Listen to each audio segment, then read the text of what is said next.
mengetahui apa-apa saja yang menjadi dasar daripada mesin listrik itu.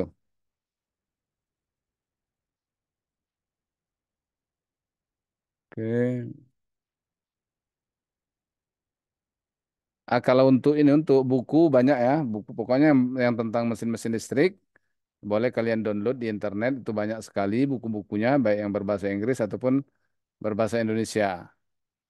Silakan di download. Ini sekedar saya memberikan pengantar saja mengenai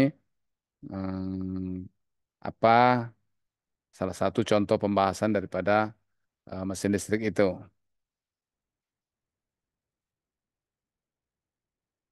Nah, ini sebagai contoh ini ada transformator. Jadi yang mesin listrik yang statis atau tidak bergerak. Transformator ini dikatakan juga mesin listrik, tapi dia tidak bergerak. Tidak ada komponen yang bergerak di transformator tersebut. Nah, tetapi dia bisa mengkonversikan eh, tegangan, kemudian menjadi induksi, kemudian dari induksi menjadi tegangan lagi. Maka dalam transformator ini dari misalnya mau berubah dari tegangan yang lebih rendah ke tegangan lebih tinggi atau dari tegangan lebih tinggi ke tegangan lebih rendah menggunakan prinsip daripada induksi magnet di dalam inti transformator tersebut. Jadi kalau kita berbicara transformator dari awal ditemukan dulu sampai sekarang itu masih tetap sama, yaitu dia akan memindahkan daya dari suatu rangkaian ke rangkaian yang lain. Jadi prinsipnya dalam transformator tersebut dia memindahkan daya. Kenapa daya? Karena yang dipindahkannya itu adalah tetap jumlahnya. Cuma dirubah dalam level mungkin level tegangan dan arus yang berbeda. Jadi kalau orang mengatakan eh, menaikkan dan menurunkan tegangan, itu dayanya tetap. Nah, yang berubah adalah tegangannya dan arusnya. Jadi itu perlu kita ketahui karena dulu pernah juga orang sering mengatakan bahwa eh, kenapa nggak kita menggunakan transformator sebanyak mungkin katanya, sebanyak mungkin sehingga kita bisa memperbanyak listrik kita, daya listrik kita. Misalnya dari kita membangkitkan cukup dari generator yang kecil saja katanya kan dengan tegangan mungkin 100 volt, kemudian kita naikkan dengan transformator dari 100 volt menjadi 200, dari 200 menjadi 300, 400, 500, 600 dan seterusnya. Sehingga daya listrik kita makin naik katanya gitu. Nah, ini yang harus kita pahami bahwa yang naik itu bukan dayanya, tetapi tingkatan tegangannya. Sementaranya dayanya tetap. Jadi kalau sebuah generator menghasilkan daya 500 watt, contoh 500 watt, maka dia akan eh, tidak mungkin lebih daripada 500 watt ketika dia dikonversikan melalui transformator. Dan yang pasti dia akan berkurang daripada 500 watt. Kenapa? Karena terjadi rugi-rugi dalam transformator tersebut. Oke, kalau kita belajar transformator, kita bayangkanlah untuk apa namanya bahan-bahan bacaan ataupun apa bahan untuk memahami mengenai transformator ini, silakan kalian cari di internet. Saya hanya menggambarkan saja, memberikan bayang kepada Anda seperti apa itu transformator. Anda bisa cari di internet dimanapun. Anda harus membaca, Anda harus menggali dan memahami sendiri, bukan dengan mendengarkan apa yang saya sampaikan saja, tapi Anda harus membaca sendiri sehingga akan lebih paham mengenai transformator. Banyak sekali eh, dokumen ataupun materi yang Anda bisa dapatkan di internet. Konstruksi trafo, jadi di trafo itu ada lilitan primer dan sekunder. Lilitan primer artinya yang dari sumber. Kalau dari PLN masuk ke apa? Ke primer, kemudian dari sekunder masuk ke beban. Jadi ada dua bagian, dia ada primer dan sekunder. Anda silakan baca, cari apa itu sekunder dan primer.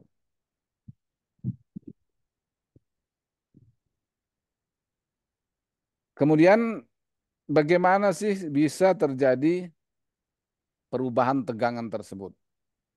Jadi perubahan tegangan pada transformator itu berdasarkan perbedaan daripada belitan atau lilitannya.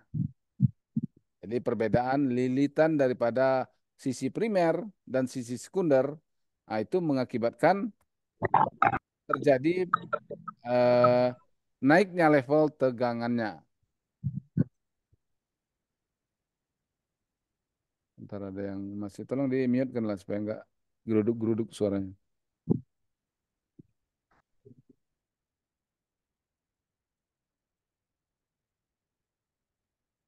Oke.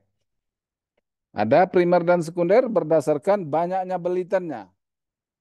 Jadi kalau belitan primer lebih sedikit daripada belitan sekunder, berarti trafo itu adalah trafo penaik tegangan. Karena primer itu dimasuki oleh eh, tegangan PLN, kemudian lilitannya lebih sedikit dibandingkan dengan sekunder. Berarti dia dari tegangannya lebih sedikit ke tegangan yang lebih besar.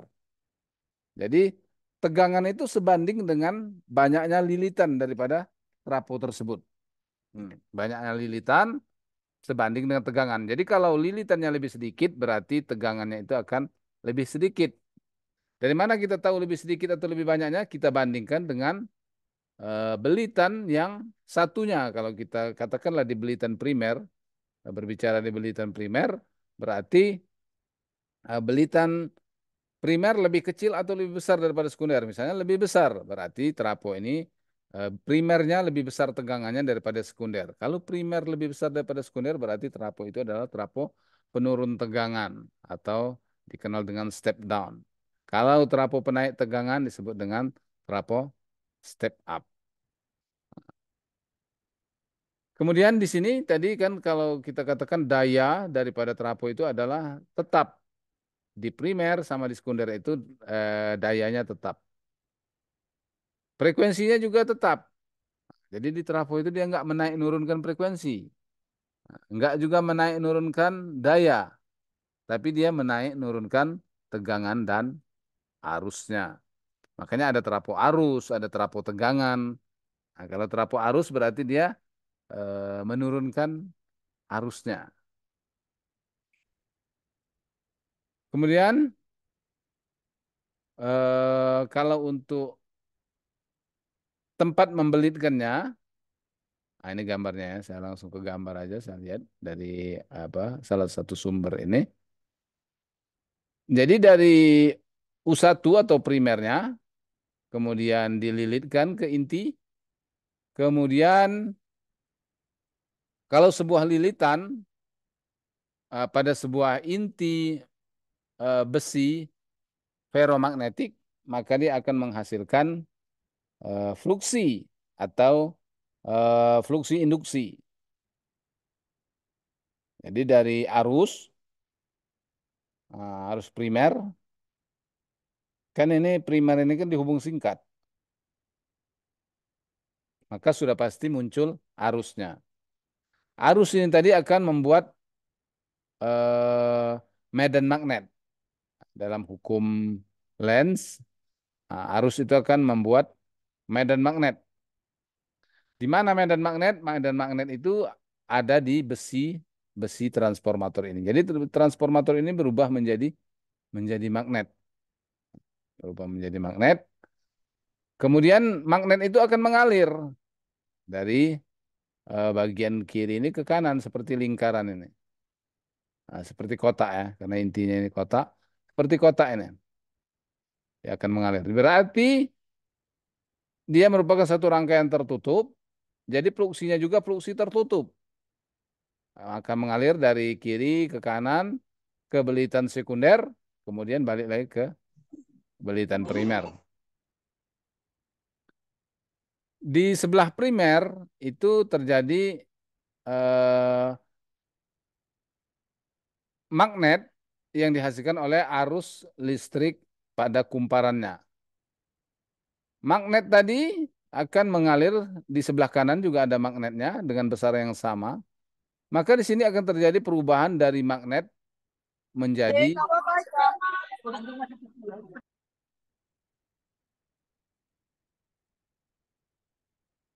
ya, dari di sebelah kanan akan terjadi perubahan magnet, induksi magnet pada sebuah kawat eh, akan menghasilkan tegangan pada kedua ujungnya atau defluksi per dt sama dengan V. V sama dengan defluksi per dt. Jadi sehingga akan terjadi eh, tegangan pada sisi sekundernya. Jadi yang tadi di primer ada tegangan, kemudian dia belitkan pada sebuah inti, kemudian inti tersebut berubah menjadi magnet.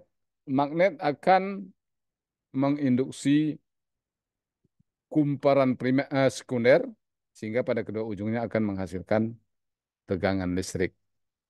Namun ada syaratnya. Ada syaratnya yaitu fluksinya harus berubah-ubah. Fluksinya berubah-ubah, maka akan menghasilkan tegangan pada kedua ujungnya. Hmm.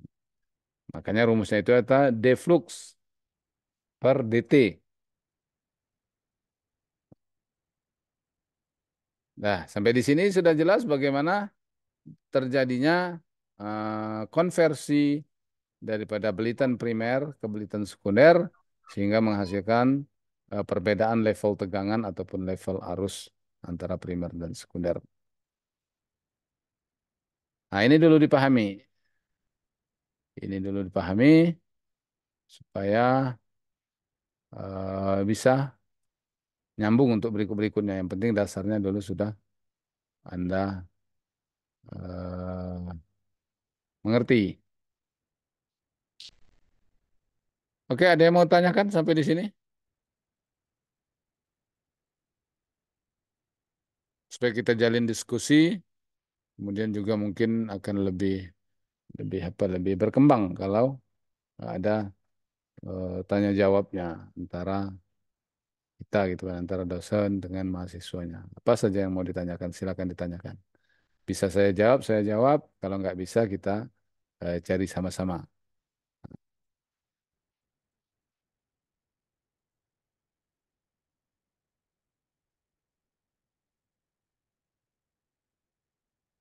Boleh silakan bertanya. Sudah mengerti belum mengenai apa proses induksi daripada transformator tadi? Kalau hitungannya, rumusnya boleh kalian cari di ini di sumber yang lain. Silakan Anda cari. Kalau Anda nggak mengerti, silakan dibahas. Kita bahas gitu kan, tanyakan mengenai rumus-rumusnya. Karena rumus-rumusnya ini kalau kita belajar rumus-rumusnya, eh, sifatnya apa ya? Pembahasan yang apa yang detail ya. Jadi kalau kita bahas di sini nggak mungkin nggak terlalu bisa dipahami. Tapi kalau kalian pahami sendiri dari buku, ketika nggak ngerti, ada sedikit nggak ngerti, kalian tanyakan, maka itu akan lebih lebih apa lebih mudah untuk kalian ingat dan juga kalian terapkan. Bahkan nanti bisa modifikasi. Karena kalau kalian betul-betul paham, maka kalian akan punya apa ya kemampuan untuk memodifikasi. Pokoknya ini bisa oh kita buat seperti ini gitu kan. Kita rubah-rubah gitu kan. Karena kita sudah paham dasarnya. Rumus-rumusnya cari. Misalnya N1 per N2 sama dengan V2 per V1. Kalau kita sudah tahu, berarti N atau belitan itu sebanding dengan tegangan. Makin banyak belitan, makin besar tegangan. Dari mana ini bisa terjadi? Nah, maka bisa dijelaskan dengan induksi magnet. Induksi magnet yang dihasilkan oleh eh, sistem rangkaian tertutup pada kumparan transformator tadi. Dan saya kira itu kalau Anda membaca buku atau sumber yang membahas tentang terapung itu tidak tidak terlalu sulit lah untuk dipahami. Nah, sehingga Anda bisa mengerti bagaimana proses konversi energi pada mesin listrik statis ini atau mesin listrik yang tidak bergerak ini.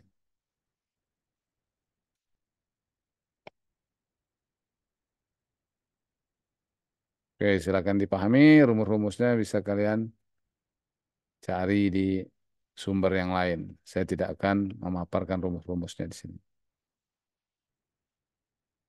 Ini contoh inti besinya. Jadi karena tadi memang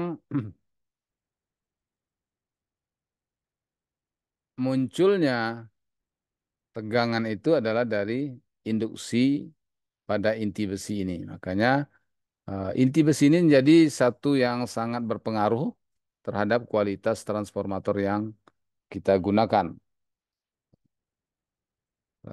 Kenapa? Karena jalur daripada magnet yang digunakan untuk mengkonversi dari tegangan menjadi dari arus menjadi medan magnet, kemudian medan magnet nanti berubah lagi menjadi tegangan pada sisi sekundernya, itu eh, tergantung sekali dengan inti besi ini. Semakin inti besi ini bersifat magnet, itu semakin bagus. Artinya induksi di sebelah primer itu akan sampai ke sekunder dengan persentase yang besar. Tapi kalau besinya yang digunakan itu besi yang tidak bagus, artinya ketika dia menginduksi magnet di sisi primer, tidak semuanya induksi tersebut sampai ke sisi sekundernya. Banyak lossesnya, banyak rugi-ruginya. Maka ini menjadi bahan yang sangat penting inti ini. Karena inti ini biasanya dibuat dalam bentuk lapisan-lapisan. Kenapa? Supaya mempersedikit atau mengurangi rugi-rugi magnet di dalam inti. Jadi bukan rugi-rugi listrik, panas, tapi rugi-rugi magnetnya dengan dibuat lapisan-lapisan seperti ini.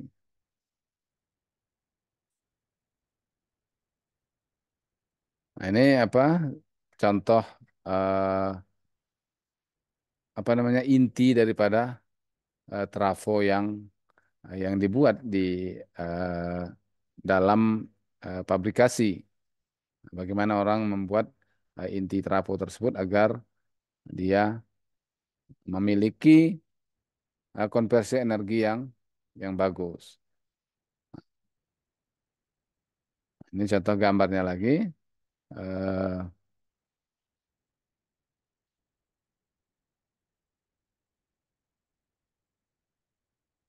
Inti ataupun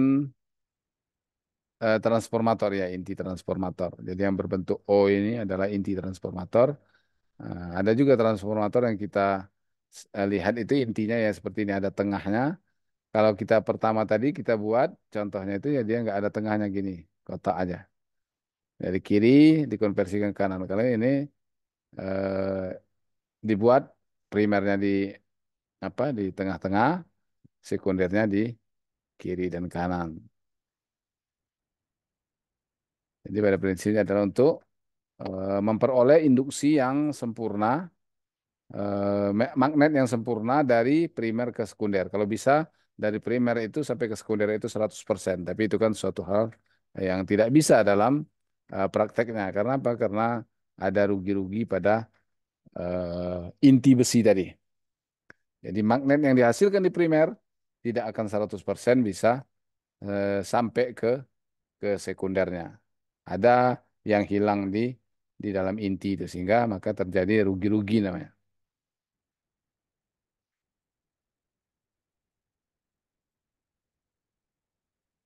Nah ini seperti yang katakan tadi rumus perbandingan transformasi trafo itu U itu tegangan tegangan primer per tegangan sekunder sama dengan eh, belitan di primer dibagi belitan sekunder. Jadi di sini terlihat U1 sebanding dengan N1 sama-sama di atas atau sebagai pembilang dalam pecahan. Jadi ini berarti dia sebanding. Kemudian juga arus itu berbanding terbalik terhadap tegangan. Sorry, terhadap belitan. Makin besar belitan, arusnya makin rendah. Makin sedikit belitan, maka arusnya makin tinggi. Makanya kalau trafo las itu kan eh, belitan sekundernya itu sangat sedikit. Makanya arusnya sangat sangat besar gitu kan. Jadi berbanding terbalik antara belitan sama sama arus. Semakin besar belitan, semakin kecil arus. Semakin kecil belitan, semakin besar arusnya. Ini rumus-rumus dari transformator. Nah, ini juga kalau kita membahas dengan beban, artinya pada sekunder itu dimasukkan beban atau dilengketkan beban seperti lampu atau lain sebagainya, maka akan mengalir arus. Arus yang mengalir nanti akan menyebabkan dia namanya medan magnet eh, yang berbalik arah. Tadi medan magnet menghasilkan tegangan sama dia, kemudian karena dihubungkan dia dengan beban, pada belitannya juga muncul arus. Arus akan menghasilkan medan magnet lagi. Maka ada namanya medan magnet apa namanya? Back atau balik, medan magnet baliknya. Tadi ke arah dia, terus dia berbalik lagi. Jadi sama-sama dia menghasilkan medan magnet balik lagi. Jadi itu prinsip dasar daripada transformator. Untuk bacaannya lebih luas lagi nanti bisa kalian cari di buku-buku. Yang penting kalian dasarnya sudah memahami. Kalau kurang jelas nanti bisa eh, kalian tanyakan atau diskusi dengan dosennya. Oke, adik-adik, ada yang tanyakan? Kalau nggak ada, kita cukupkan untuk pertemuan pertama kita ini. Kita sudah membahas mengenai salah satu mesin listrik, yaitu transformator. Nanti kita akan lanjutkan lagi di minggu depan dengan mesin listrik yang lain, dengan mesin listrik DC. Jadi sebelumnya Anda mungkin boleh baca-baca supaya lebih paham ketika kita belajar, kita bisa berdiskusi dengan baik gitu kan. Makanya perbanyak membaca literatur buku untuk dapat memahaminya. Karena kalau Anda mendengarkan dari dosennya itu mungkin nanti akan jadi sedikit sekali. Karena apa? Karena materinya itu terbatas, waktunya terbatas. Tapi dengan kalian baca lagi dengan literatur yang lain, maka itu akan mencukupi. Anda akan paham, kemudian Anda bisa berdiskusi dengan saya ataupun bertanya kepada saya kalau seandainya ada yang kurang jelas atau kurang dimengerti. Oke, adik-adik, kalau nggak ada pertanyaan, kita cukupkan materi kita untuk mesin-mesin listrik. Insya Allah kita lanjutkan minggu depan. Jika ada pertanyaan, boleh kalian diskusi melalui grup WA ataupun chat langsung ke saya. Demikian, terima kasih.